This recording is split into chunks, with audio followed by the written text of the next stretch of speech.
भारतीय राष्ट्रीय कांग्रेस एक नया राजनीतिक पैंतरा लेकर आई है। जी हां, कांग्रेस लगभग 5 लाख सोशल मीडिया वॉरियर्स अब तैनात करेगी। लेकिन इस खबर के सामने आते ही मजबूत सवाल खड़ा होता है, क्या राजनीतिक जमीन पर लड़खड़ाती कांग्रेस को ऐसे फैसलों की जरूरत है? बता दें, हाल फिलहाल की राजनीति का सबसे सरल सवाल है कि देश के कितने राज्यों में कांग्रेस की सरकार बची है। इसका जवाब कोई भी आम इंसान अपनी उंगलियों पर गिन सकता है। आखिर अस्तित्व के लिहाज से सबसे पुराना राजनीतिक दल नाकामी के इस पड़ाव पर पहुंच गया है। इसे समझने के लिए साल 2019 के आम चुनावों में कांग्रेस के वोट शेयर पर गौर करना चाहिए। साल 2014 के आम चुनाव में कांग्रेस को 44 सीटें हासिल हुई थी और 2019 के आम चुनाव में 52। वही 2014 की तुलना में 2019 के दौरान सीटों की संख्या में भले नाम मात्र का इजाफा हुआ हो, लेकिन दोनों चुनावों के दौरान कांग्रेस का वोट शेयर लगभग 19 से 20% तक रहा। 2009 के आम चुनावों में कांग्रेस को 28% वोट मिले थे और इस आंकड़े के आधार पर एक बात स्पष्ट हो जाती है कि अगर आज की तारीख में चुनाव होते हैं और वोट शेयर होते हैं तो 8 से 10% बढ़ता है, फिर भी कांग्रेस के लिए स्थिति संतोषजनक नहीं होगी। ये तो आम चुनाव की बात हो गई। अब आप बात करें विधानसभा चुनाव की, तो इसकी ओर से भी गौर कर लेते हैं। शुरुआत बिहार विधानसभा चुनाव 2020 से। ये चुनाव एक लिहाज से हर राजनीतिक दल के लिए नया था। महामारी के बाद होने वाले पहला चुनाव, रैलियों में सीमित भीड़, चुनाव आयोग के हिस्से की चुनौतियां और ऑनलाइन जनसभा और जनसंपर्क, यानी क्षेत्रीय दल से लेकर राष्ट्रीय दल तक सभी के सामने कई चुनौतियों का स्वरूप एक जैसा देखा गया था। जिस बिहार विधानसभा चुनाव में भारतीय जनता पार्टी 74 सीटें जीतकर दूसरी सबसे बड़ी पार्टी बनकर उभरी, ठीक उसी चुनाव में कांग्रेस महज 19 सीटों पर सिमट कर रह गई। साल 2019 में हुआ महाराष्ट्र विधानसभा चुनाव का नजारा भी कांग्रेस के लिए कुछ अलग नहीं था। आज भले महाराष्ट्र में शिवसेना, एनसीपी और कांग्रेस का गठबंधन सरकार है,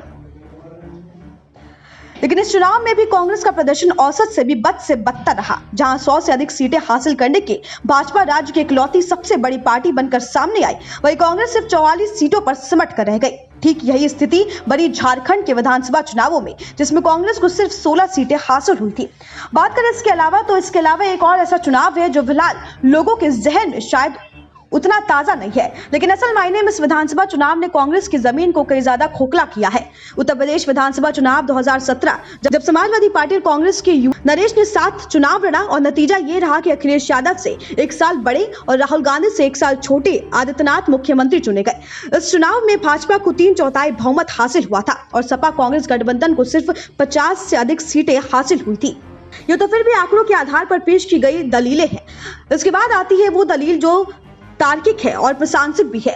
जितना आसान कांग्रेस शासित राज्यों को उंगलियों पर गिनना है, ठीक उतना ही आसान इस दल की गलतियां पहचानना है। इसकी सबसे बड़ी 2 मिसाल है, संगठन के भीतर युवा बनाम बुजुर्ग और अध्यक्ष एक खोज।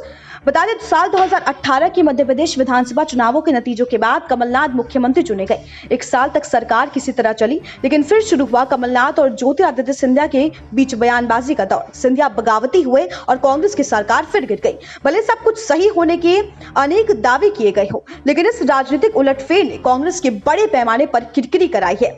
वही कुछ समय बाद ही ठीक ऐसी ही सूरत की राजनीतिक अदावत नजर आई राजस्थान कांग्रेस में। अशोक गहलोत और सचिन पायलट के बीच भी इतनी तीखी बयानबाजी हुई कि कोई सरकार के सत्ता में बने रहने को लेकर आशावादी नहीं था।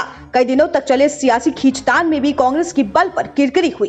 कांग्रेस की चुनौतियां यही खत्म नहीं होती। वरिष्ठ और बड़े नेताओं की सूची के बावजूद उसे पूर्णकालिका अध्यक्ष नहीं मिला। जमीन के साथ पहचान के संकट से जूझ रही कांग्रेस जब तक इन समस्याओं का समाधान नहीं तलाश लेती, सोशल मीडिया वॉरियर्स जैसे फॉलो से शायद ही उसका भला हो। Bureau report, SPN9 news.